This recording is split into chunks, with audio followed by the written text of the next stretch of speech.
ایک ہی حدیث میں 4 عیوب جو رسول اللہ صلی اللہ علیہ وسلم نے بیان کیے، اور اس کے بعد بھی 2 عیب مختلف حدیثوں میں موجود ہیں۔ جانور کانا نہیں ہونا چاہیے، جانور لنگڑا نہیں ہونا چاہیے، اور جانور اتنا لاغر اور بیمار نہیں ہونا چاہیے کہ جس کی ہڈیوں میں گودا نہ رہے، یعنی بہت زیادہ کمزور جانور بھی نہیں ہونا چاہیے۔ پھر جانور کا جو کان ہے وہ آدھے سے زیادہ کٹا نہیں ہونا چاہیے، معمولی عیب ہے کان میں، تھوڑا سا عیب ہے، ہلکا پھلکا ٹیگ ڈالتے ہوئے چر گیا، تھوڑا سا کوئی نشان پڑ گیا، اس کی قربانی ہو جاتی ہے، جائز ہے۔ تھوڑے بہت عیب کان کے اوپر قربانی جائز ہے، نصف سے زیادہ کٹا ہو تو جائز نہیں ہے۔ اسی طرح سینگ کے بارے میں بھی یہی موقف ہے۔ ان عیوب سے پہلے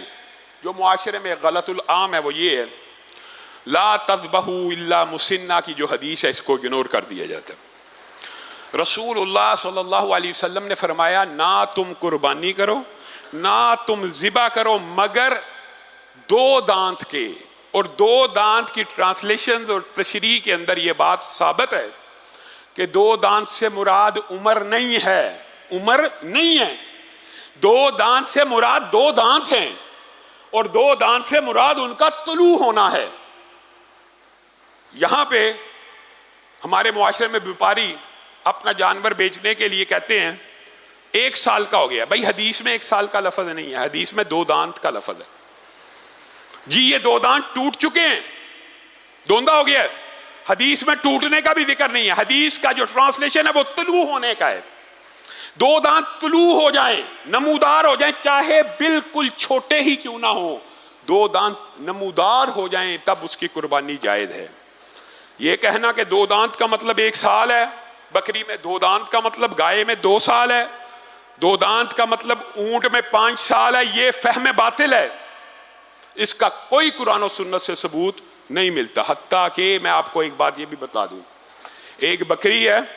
وہ 1.5 سال کی ہو جائے، 1.5 سال کی، اور اگر اس کے 2 دانت ٹوٹ کے نئے 2 دانت طلوع نہیں ہوئے اس کی بھی قربانی نہیں، چاہے 1.5 سال کی ہو جائے چاہے 2 سال کی ہو جائے، کیونکہ حدیث میں لفظ مسنہ اور طلوع ہونا اور یہ سارے جو الفاظ ہیں اس بات کے اوپر دلالت کرتے ہیں کہ جانور کے 2 دانت طلوع ہو چکے ہوں، ٹوٹ چکے ہونا بھی قابل قبول نہیں ہے۔ یہ جو 1 سال کی بات ہے یہ آئی کہاں سے، یہ بھی سمجھنے کی ضرورت ہے۔ اسی حدیث کا جو اگلا ٹکڑا ہے وہاں پہ رسول اللہ صلی اللہ علیہ وسلم نے یہ فرمایا، ہاں مگر جس کی جیب اجازت نہ دے، جس کی جیب اجازت نہ دے وہ 1 سال کا بھیڑ، چھترا اور دمبا اس قبیل میں سے 1 سال کا جانور ذبح کر سکتا ہے۔ یہاں پہ بھی بکری نہیں ہے، بکرا نہیں ہے، کون کون ہے؟ بھیڑ، چھترا، دمبا۔ یہاں پہ 1 سال کا لفظ موجود ہے، اور بیپاری اتنے ہوشیار اور چلاک ہیں کاروباری اعتبار سے، وہ اس 1 سال کے ٹرانسلیشن کو کیا کہتے ہیں، 6 مہینے کا ہو گیا لگ جاتا ہے۔ 6 مہینے کا جانور قربانی کے لیے بھیڑ ہو، چھترا ہو، دمبا ہو نہیں لگتا۔ چھترا، بھیڑ اور دمبے کے لیے بھی شرط کیا ہے 1 سال کا ہو، اور آپ کو یقین ہو یہ بندہ جھوٹ نہیں بول رہا، سچ بول رہا ہے، پھر 1 سال کا کرنا ہے۔ تو اس وہم اور شک سے بچنے کے لیے وہ بھی نہیں کرنا چاہیے۔ وجہ سن لیں، وجہ یہ ہے کہ یہاں پہ جو 1 سال کی اجازت دی گئی ہے وہ کس چیز کے ساتھ مشروط کی گئی ہے؟ اگر جیب اجازت نہ دے، اور آپ حیران رہ جائیں گے، یہ جو 1 سال کے چھترے بیچ رہے ہوتے ہیں ان کی قیمت 50-60 ہزار ہوتی ہے، اور دوندا بکرا نارمل کمزور یا چھترا 30-40 ہزار کا مل رہا ہوتا۔ تو مارکیٹ میں اگر 30-40 ہزار کا جانور دوندا اویلیبل ہے تو 60 ہزار کا 1 سال کا قربانی پہ نہیں لگتا۔ آپ 60-70 ہزار کا 1 سال کا جانور لے کے آئیں کہ رسول اللہ نے اجازت دی ہے، بھائی رسول اللہ نے اس بندے کو اجازت دی ہے جس کی جیب اجازت نہیں دیتی تھی، تیری جیب تو دوندا خریدنے کے قابل ہے۔ اب یہاں پہ یہ بات بھی سمجھ لیجئے کہ 2 دانت سے مراد کم از کم ہے، اس کا مطلب یہ ہے کہ 2 دانتا ہو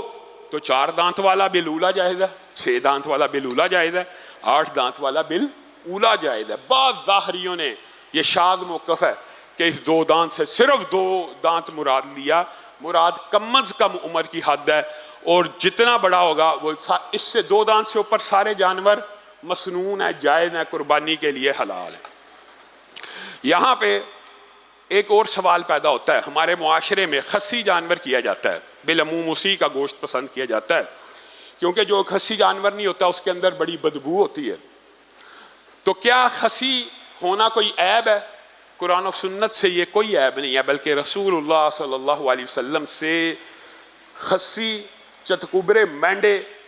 ذبح کرنا ثابت ہے، گویا خصی جانور کی قربانی بھی سنت ہو گئی۔ ہاں، فقہ جعفریہ میں ہمارے معاشرے میں ایک طبقہ ہے، فکر ہے کہ جس کے نزدیک خصی ہونا عیب ہے، لیکن یہ عیب ان کی فقہ کے اندر ہے، قرآن و سنت میں اس کا کوئی ثبوت